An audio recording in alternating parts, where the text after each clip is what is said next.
Student आप देख रहे हैं यूट्यूब चैनल तालीम तरबियत की दुनिया। मैं हूं मोहम्मद यासर इकबाल। स्टूडेंट हमारे पास एक्सरसाइज 1C का जो क्वेश्चन नंबर है वो है 6।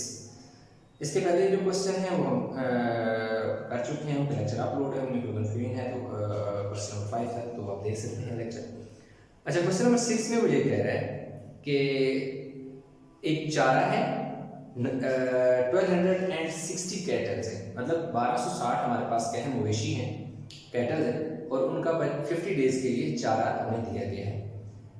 अब ये भी बताया गया कि तमाम जो कैटल्स हैं वो सेम रेट से कंज्यूम करती हैं खुराक, मतलब तमाम जो कैटल हैं वो एक जैसा चारा खाती हैं। ये जितना पहली है फर्स्ट कैटल है वो जितना चारा खाती है, दूसरी जितना खाती है, इसलिए उनका रेट जो है खाने का वो क्या है सेम है।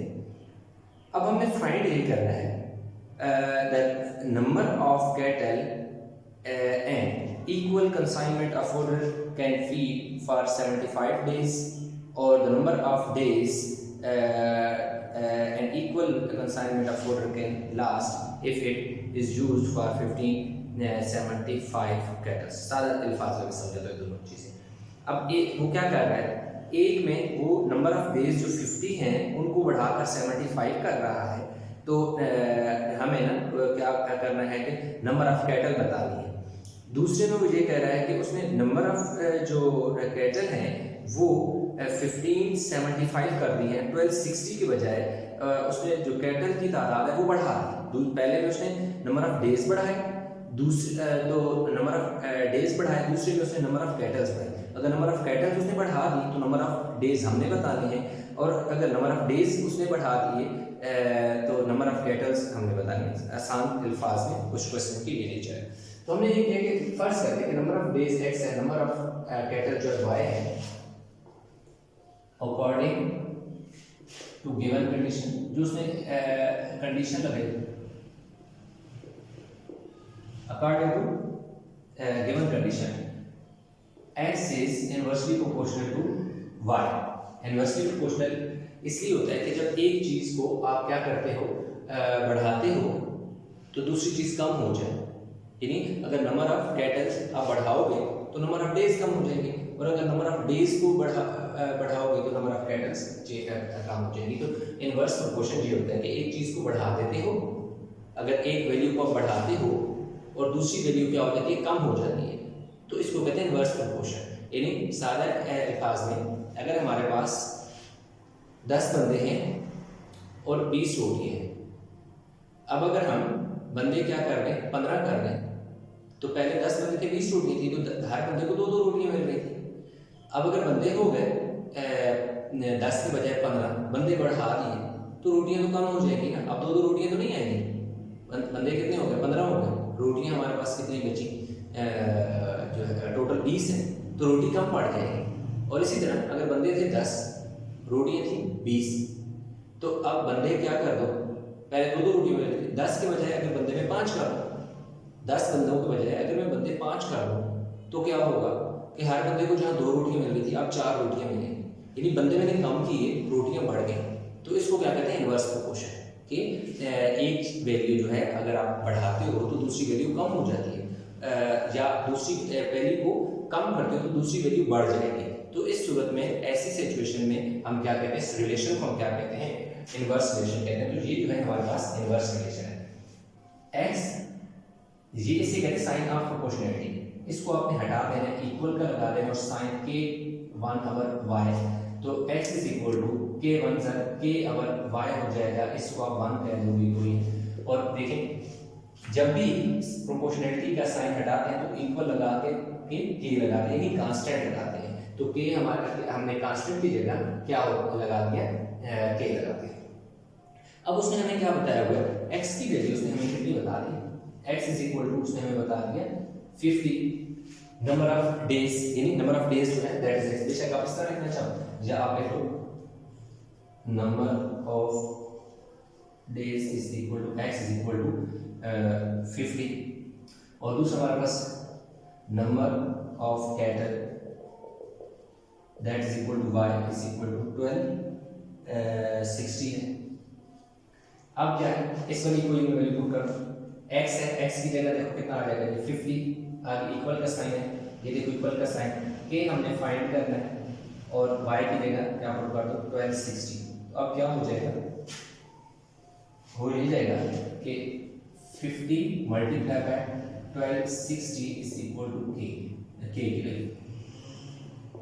ये आपके पास के आ गई, इन दोनों को मल्टीप्लाई करने की जरूरत नहीं, क्यों? अब मल्टीप्लाई नहीं करोगे तो आप लास्ट में विदाउट कैलकुलेटर आप यही सिंप्लीफिकेशन आसानी से कर सकते हैं। अब उसने जरा चेंज कर दिया, अब उसने क्या कर दिया, अब वो कह रहा है कि अगर हमारे पास इफ हमारे पास क्या है जी, number of days that is x is equal to 75, के की तो वैल्यू हमारे पास है, तो number of cattle that is y हमने क्या करना है जी, फाइंड करना है, ठीक है। नंबर ऑफ कैटल हमने क्या करना है, फाइंड करना है। अब फ्रॉम इक्वेशन ये वाली इक्वेशन लिखनी है हमने, x इज इक्वल टू के अवर y।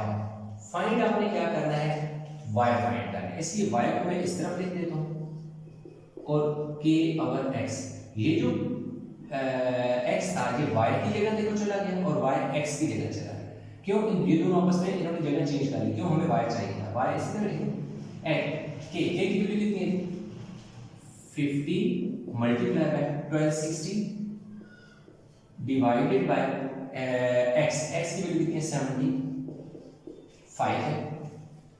अब देखिए इससे आप 25 को टेबल्स में डायरेक्ट कैंसिल करेंगे, 25 का टेबल 50 पे 2 टाइम जाता है, 25 का टेबल 75 पे 3 टाइम जाता है, तो इसलिए 50 काट के 2 आ गया, 75 काट के 3 आ गया, 3 का टेबल 1260 पे भी जाता है, 3 1 3 3 4 12 3 2 6 0 पर चला गया, तो y is equal to 2 multiply by 420, ये हो गया।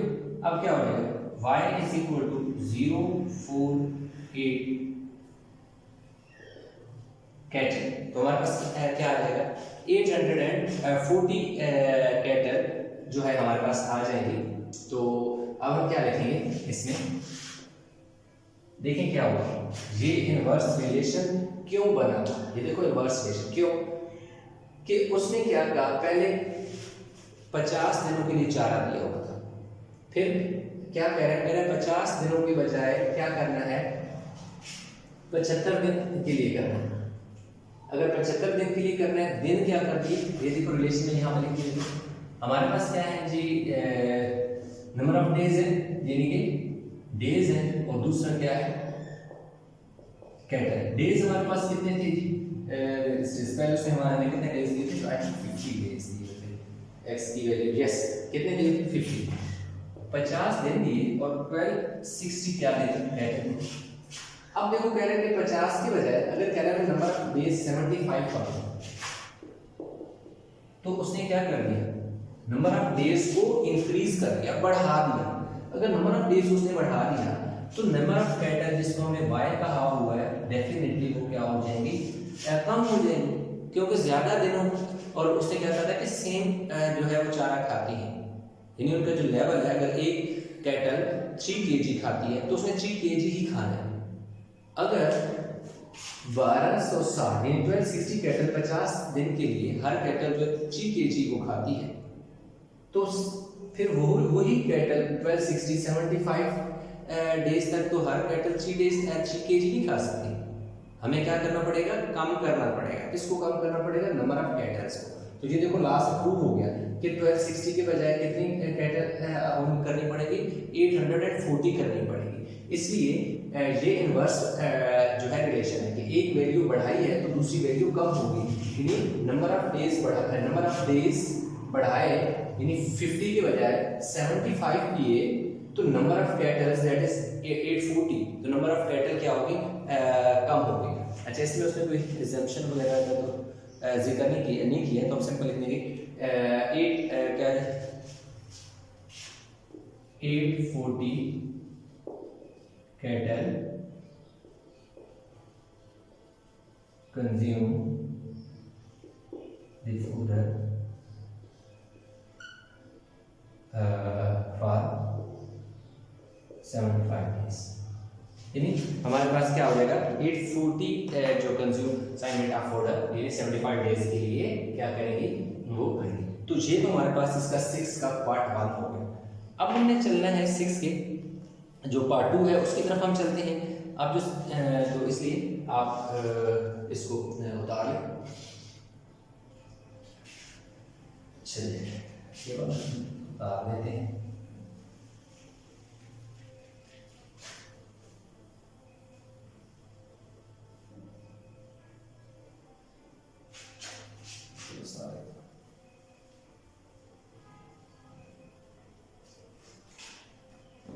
अच्छा ये आगे लेट कर लेंगे।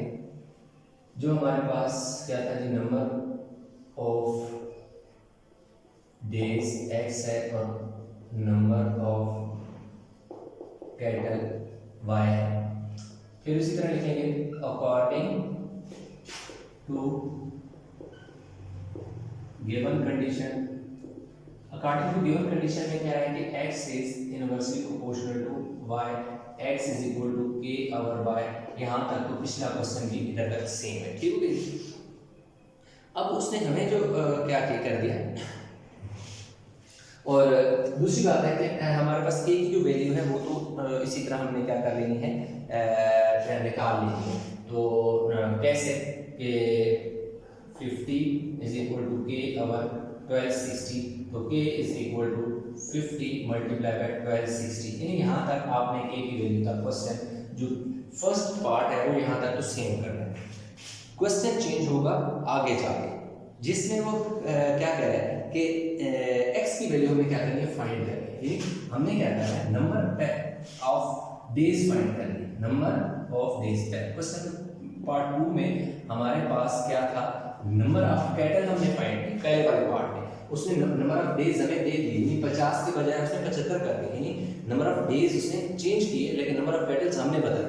अब वो कह रहा है कि नंबर ऑफ डेज आप बताओ, जो नंबर ऑफ कैटल्स हैं वो मैं आपको बता रहा हूँ। नंबर ऑफ कैटल आप उस वाले में दूसरे वाले पार्ट में उसने y की वैल्यू हमें दे दी 1575, आई थिंक 1570, यस 1575। पार्ट 1 में उसने हमें क्या कर दिया था x की वैल्यू दे दी थी, यानी नंबर ऑफ डेज दे दिए थे। कितने दिए थे पहले 50, यही कि उसको चेंज करके कह रहा है कि 50 के बजाय अगर मैं 75 कर दूं, नंबर ऑफ डेज बढ़ा दूं, तो बताएं कि नंबर ऑफ कैटल्स कितनी रह जाएगी। अब उसने क्या किया कि नंबर ऑफ कैटल्स उसने हमें बता दी, नंबर ऑफ डेज कह रहा है कि आप बताओ। तो इसमें हमने क्या करना है, इसी तरह हम क्या रखेंगे मान कौन सी, यही वाली equation x is equal to k over y। From equation ये वाली इक्वेशन हमने लिखी, x हमें फाइंड करना है, x इस तरह लिखो, k की वैल्यू हमारे पास ये 50 1260 ओवर y की वैल्यू हमारे पास कितनी है 1575, ठीक हो गया। अब वैसे तो आप डायरेक्ट क्या कर लो, आप इसको कटिंग कर सकते हो इससे कैलकुलेटर से डिवाइड करके, इन दोनों को मल्टीप्लाई करके 1575 का डिवाइड कर लोगे, लेकिन मैं वो कटिंग करके बता देता हूँ। 3 के टेबल से 3 5 ज़ा 15, 3 2 ज़ा 6, एक बचा 15, 3 5 ज़ा 15। अच्छा जी, और ठीक है 3 4 ज़ा 12, 3 2 ज़ा 6 0। अब फिर 5 के टेबल से 5 10 ज़ा 50 और 5 5 ज़ा 25, 5 8 ज़ा 40, दो बचे तो 5 4 ज़ा 20। अब मेरे पास फिर 3 के टेबल से कैंसिल होता है, 3 3 ज़ा 9, एक बचा इधर आके 15 हो गया, 3 5 ज़ा 15, 3 2 ज़ा 6, दो बचे इधर आके 24 हो जाएगा, 3 8 ज़ा 24। अब देखो 7 के टेबल से कटिंग होती है, 7 4 ज़ा 28, 7 5 ज़ा 35, 5 10 ज़ा 40। तो x is equal to 10 multiply by 4, x is equal to 40, ठीक हो गई 40। अब हमारे पास क्या होगा कि अगर वो जो कैटल्स हैं 1260 की बजाय क्या करता है 1575 कर देता है, नंबर ऑफ कैटल्स इंक्रीज कर देता है, बढ़ा देता है, तो नंबर ऑफ डेज कितने रह जाएंगे 40 डेज। तो हमारे पास क्या आ जाएगा 40 डेज आ गए। तो अब हमारे पास जो क्वेश्चन है यहाँ तक आज हो गया कंप्लीट। तो इसके अलावा उसने हमसे कोई चीज़ पूछी नहीं है, तो इसलिए हम इसको आगे मज़ीद जो है वो सॉल्व नहीं करते। तो क्वेश्चन नंबर 6 जो है वो कंप्लीट हो गया। आई होप ये क्वेश्चन समझ आ गया होगा। इस क्वेश्चन में किसी भी कन्फ्यूजन है तो आप नीचे कमेंट में बता सकते हैं। अदरवाइज ये देखो इतनी कैंसिल किया है, आप डायरेक्टली 1260 को 50 से मल्टीप्लाई करोगे, 1575 पे डिवाइड करोगे तो 40 आ जाएगा, ठीक है। तो इसलिए आपने क्या करना है, टेंशन नहीं लेनी।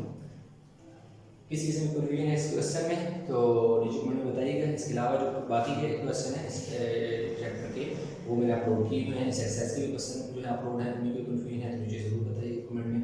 तो इंशाल्लाह मिलते हैं नए लेक्चर के साथ, तब तक अपना बहुत सारा ख्याल रखिएगा।